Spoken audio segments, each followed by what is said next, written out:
Hi everyone, today we're going to be going through all of the steps to the 7th grade pillow project. So step 1 says to sketch your pillow design idea in the blank boxes. So what you have here is just an example of a sketch idea.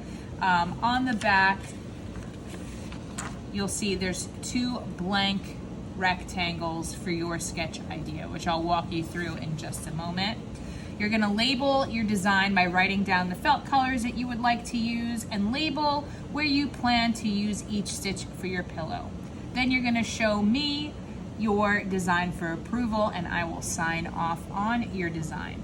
So to show you the example that I did here, this first rectangle is for the front of your pillow. So my idea was to do a beach-inspired pillow. So I have flip-flops here and a pair of sunglasses. On the back of the pillow, my idea was to have the words relax sewn onto the back. Once you have it sketched out, then you're going to color code what color felt you want to use for every part of your pillow. As you can see, my sandals are going to be pink and blue. My sunglasses are going to be gray and black.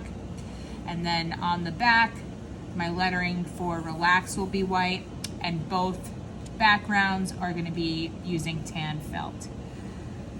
Last thing you're going to do is label where you plan to use each stitch. So my plan is to use the back stitch for the sandals, the overcast stitch for the sunglasses.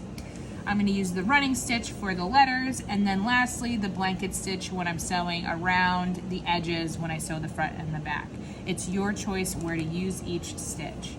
Once you have all that figured out, on the bottom here is where I will sign once you show me your design for approval, and then you'll be able to move on to step 2. So step 2 says to find clip art pictures for your design. If necessary, Mrs. DeSena can print out a picture for you.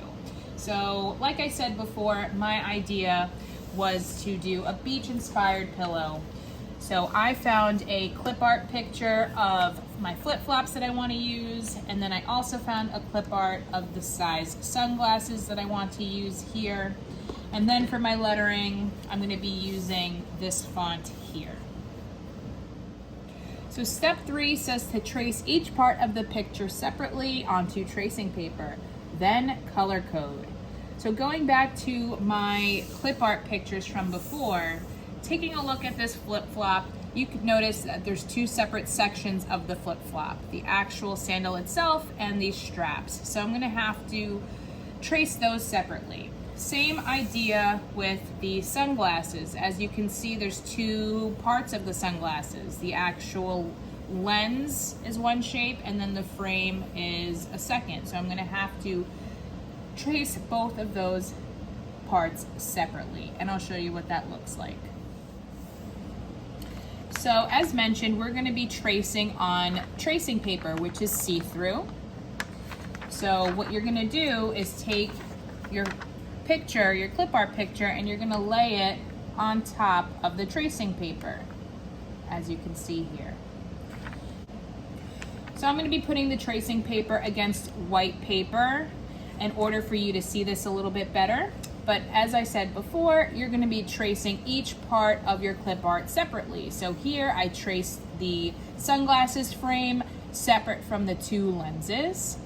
Here the 2 sandals traced out separately from the straps. Once you have everything traced, then you're going to color code it with the color felt that you want to use for it. So I plan on using black, gray for the lenses, pink for these straps, and then light blue for each sandal. Step 4 says to cut out each part of your design, but do not cut directly on the lines. You want to leave space around each part. So going back to my tracing here, we're going to cut each part out separately, not directly on the line. So you're going to take a pair of scissors to start to cut up your tracing paper. So here are all of the parts once I cut them out of the tracing paper. Notice I did not cut on the lines and I kept the lines intact. There's going to be a reason for that. Once we pin all of these pieces of tracing paper onto the felt, then we're going to start to cut on the line. So you're going to see what that looks like in just a moment.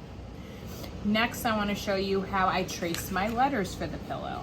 So like I mentioned before, this was the font that I wanted to use, and then I traced out the letters for the word relax. Something that you want to take note of is how your letters will fit on your pillow.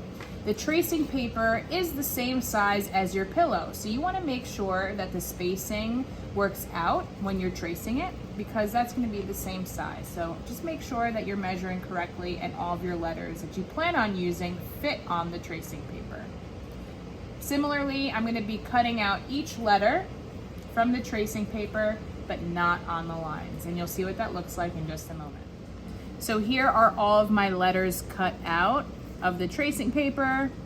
And again, I just want to show you that I did not cut directly on the lines. The lines are still intact for when we pin each letter onto the color felt that we want.